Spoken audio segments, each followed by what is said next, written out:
Norddeutscher geht's kaum. Hans-Tim Hinrichsen oder einfach Timsen. Genau so soll das sein. Aufgewachsen auf dem Hof in Schleswig-Holstein fand er schon früh seine große Liebe, die Musik. Vom Trecker in den Bandbus. Rock'n'Roll brachte ihn auf Touren. Doch er bleibt ein Mann von hier. So heißt auch sein neues Soloalbum. Ich habe ja immer schon überlegt, mal wieder ein Soloalbum zu machen. Ich habe ja früher auch welche gemacht. Und das ist ja immer so eine Sache, dass du die Zeit dafür auch haben musst.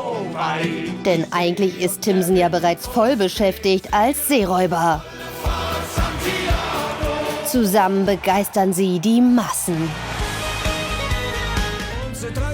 Nun aber mal was Eigenes. Eine Platte auf Platt. In erster Linie wollen wir einfach moderne Sound, die gut aufgeht und auch Spaß bringt. Und viele Musikstars haben mitgemacht. Wer und warum, das wollen wir jetzt wissen. Timsen.